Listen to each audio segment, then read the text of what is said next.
Your top story is one that many had hoped would not actually come to pass, but it has. Just after midnight, the U.S. and China slapping tariffs on $34 billion worth of goods from each other's nations. President Trump also again threatening to extend those tariffs to all $500 billion of goods that we import from China. Party leadership in Beijing says the United States is, quote, bullying them on trade. Their tariffs are on more than 500 goods from the United States, as we noted, particularly soybeans. Soybean farmers across America have been hit very hard in the last couple of months as prices there have collapsed. Well, the trade fight may be on, but your next guest says it is not just about tariffs. You need to be careful that China doesn't fight back in other ways. Here's why. You may have missed it because it broke over the 4th of July. But a Chinese court ruled that Micron, the American chip company, is violating patents of a China-based firm and has issued an injunction preventing Micron from selling a range of its products in China. It could put about 50% of Micron's revenues at risk.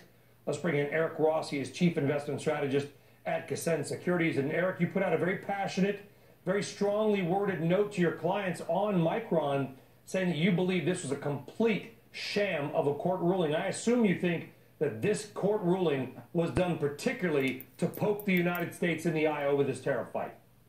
That's what our belief is, and I'm not a particularly passionate person, actually, so the fact that I would so strongly believe in this, I think should say something to the people that know me. But yes, we think that this really is a problem because this is legitimate IP that has been shown in Taiwan to have been directly stolen, and now we're actually seeing it as having been legitimized as being stolen by Micron as opposed to from Micron.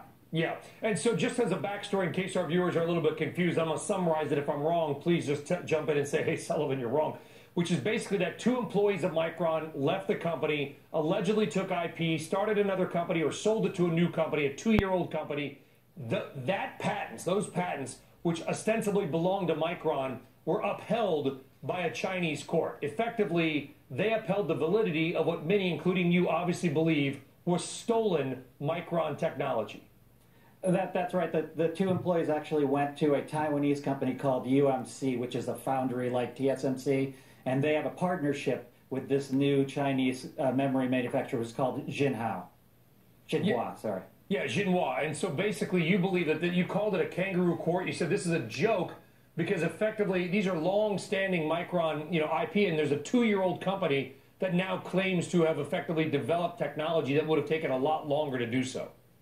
Essentially, I mean, Micron was started in 1978. They've been competing every year fairly against other companies. They're not the #1 memory company in the world. Samsung is, but they continue to hold their own technology. And for another company to come in after only 3 years of development to be at this level is frankly ludicrous. Yeah, and they also rushed to judge. There was a rush to end this case on that day and have an injunction against Micron products. Yeah, I'm not the world's expert on Chinese patent courts, but I know this was a very speedy ruling. But that's the risk, isn't it, Eric? I mean, do you think that China, forget about the tariffs, that they may start to do these kinds of things? This is the kind of fight that we could see with other United States companies. It's not so obvious, it's not so direct, and it'll be done under sort of the cloak of legitimacy.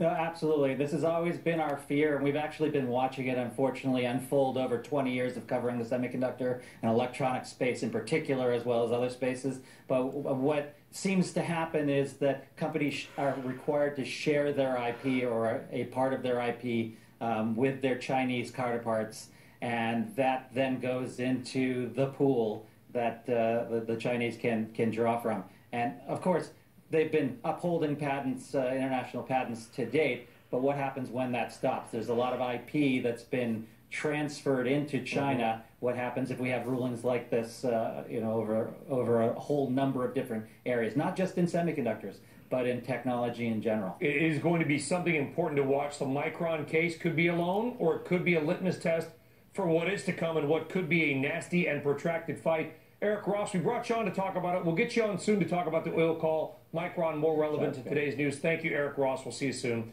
Ascend Securities. All right, coming up, much more in the trade fight and your money. Plus, President Trump nearing a decision on his pick